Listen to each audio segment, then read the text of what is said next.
Eles avançavam como muralhas vivas, uma tropa que parecia feita de ferro, montada em cavalos tão protegidos quanto os próprios guerreiros. Diziam que nada os detinha e que, quando atacavam em linha reta, exércitos inteiros tremiam. Eram chamados de catafractários e por séculos dominaram os campos de batalha do Oriente. Mas quem eram eles? Qual império teve poder suficiente para criar homens e cavalos completamente cobertos por metal?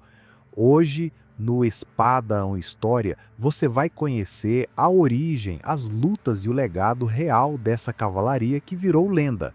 Os catafractários surgiram muito antes da Idade Média.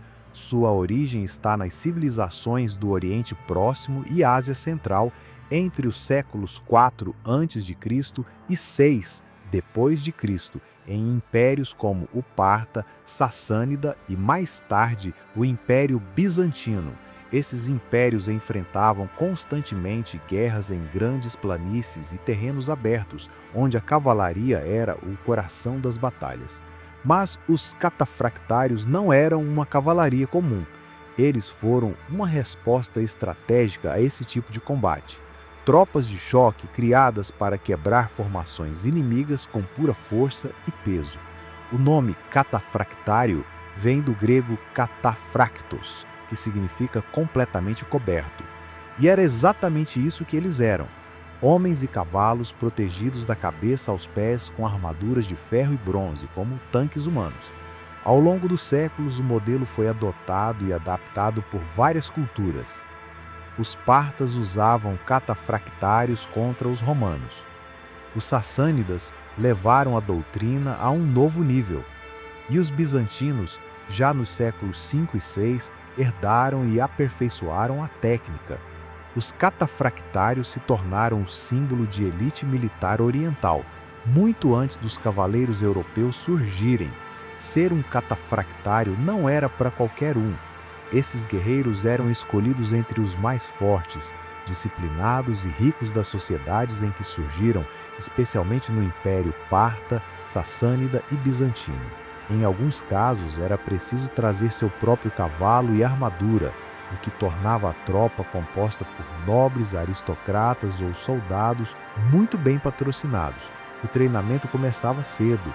Eles precisavam dominar a arte da equitação com precisão milimétrica, porque controlar um cavalo coberto de ferro exigia força e técnica excepcionais. Além disso, o catafractário era treinado no uso de lanças longas, espadas, arcos compostos e táticas de grupo, tudo enquanto usava armaduras pesadas sob o calor escaldante do deserto ou o frio das montanhas. A disciplina era implacável. Muitos viviam em unidades militares permanentes, isolados por longos períodos para manter o foco total no treinamento e nos deveres.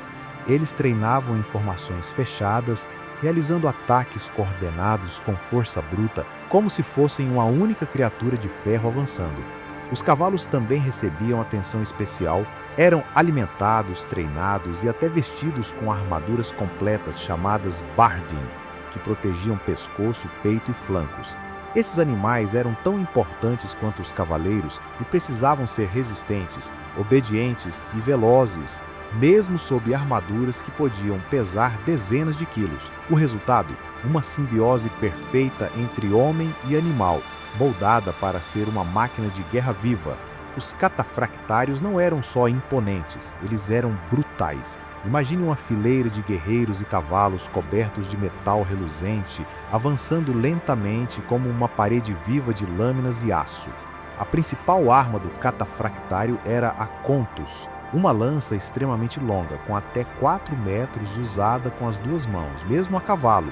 Diferente dos cavaleiros europeus que usavam a lança apoiada no braço, os catafractários abaixavam a viseira, firmavam os pés nos estribos e atacavam com força total, mirando o impacto no coração das formações inimigas. Se a linha de frente quebrasse, eles sacavam suas espadas, curtas ou machados, armas ideais para combates em curta distância, onde o caos dominava.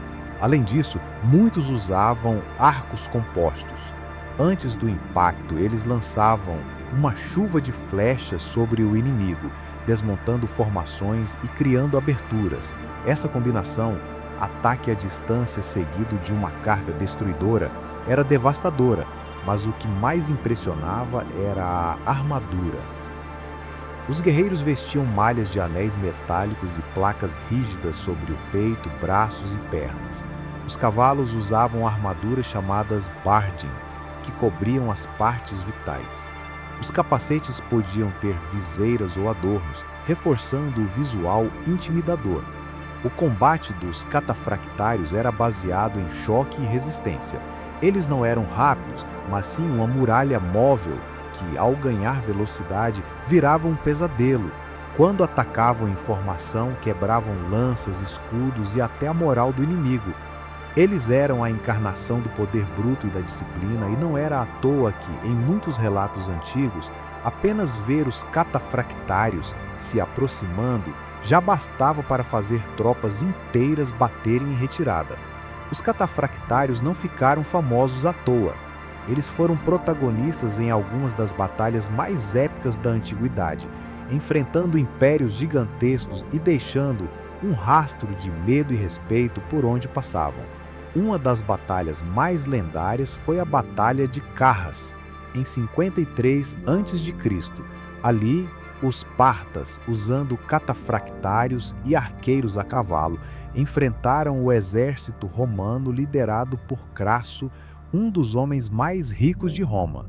Enquanto os arqueiros cercavam os romanos com flechas incessantes, os catafractários avançaram com suas lanças pesadas, quebrando formações e provocando um massacre histórico.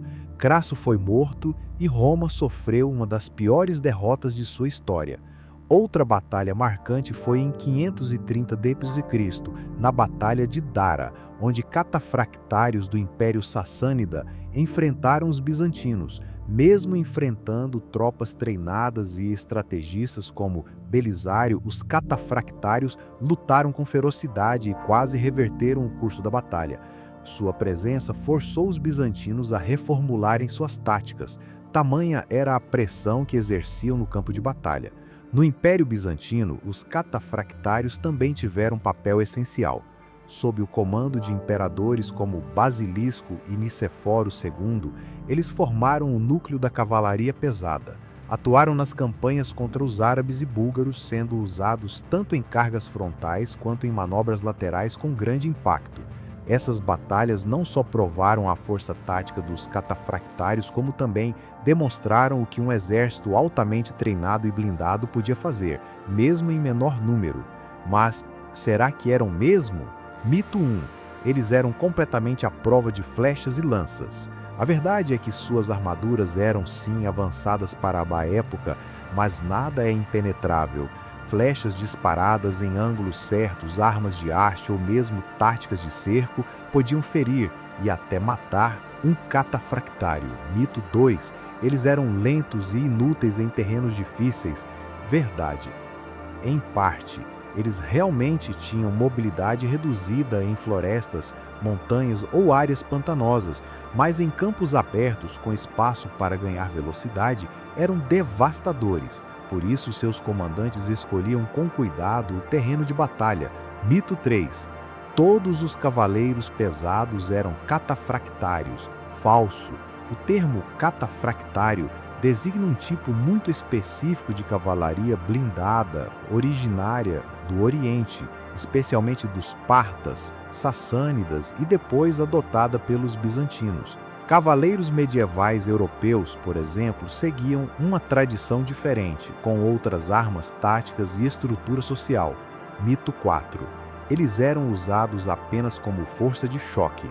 Na realidade, muitos catafractários eram polivalentes. Alguns carregavam arcos, outros sabiam desmontar e lutar no chão. Eles não eram apenas brutamontes blindados, eram soldados completos, treinados em várias disciplinas. A imagem popular exagera ou simplifica demais, mas ao entender como realmente funcionavam, vemos que os catafractários não eram mágicos, eram resultado de organização, investimento e tradição militar extremamente bem construída. Como tudo que brilha nos campos de batalha, os catafractários também chegaram ao fim. No início, seu declínio foi lento e quase imperceptível. Com a chegada da pólvora e o avanço das armas de fogo, armaduras pesadas passaram a perder sua vantagem. Um cavaleiro blindado já não era tão temido quando podia ser derrubado com um único disparo de arcabuz ou mosquete. Além disso, as táticas de guerra começaram a mudar. Formações mais flexíveis, uso de infantaria leve e principalmente a cavalaria mais móvel e versátil tornaram os catafractários um recurso caro demais e muitas vezes ineficaz. No Império Bizantino, eles resistiram por mais tempo, mas por volta do século XI, com as guerras contra os turcos e as cruzadas se intensificando, os catafractários foram sendo substituídos por unidades mais leves ou mesmo por cavaleiros mercenários vindos da Europa Ocidental. O último suspiro dessa tropa blindada veio com o declínio do Império Bizantino pouco antes da queda de Constantinopla em 1453. Depois disso, a cavalaria blindada, como conhecíamos, desapareceu, mas seu legado ficou. Hoje, os catafractários são lembrados como precursores dos cavaleiros medievais e sua imagem vive em livros, filmes, jogos e, claro, aqui no canal Espada em História. Eles provaram que com disciplina, treinamento e estratégia era possível transformar soldados e cavalos em armas vivas capazes de decidir o destino de impérios. E aí, você já conhecia os catafractários? Sabia que existiu uma tropa tão blindada, tão imponente que parecia saída de um conto de fantasia, mas que foi 100% real? Eles foram mais do que apenas guerreiros, foram um símbolo do poder militar oriental, da união entre tradição, técnica e brutalidade. E mesmo após séculos, seu nome ainda ecoa como lenda.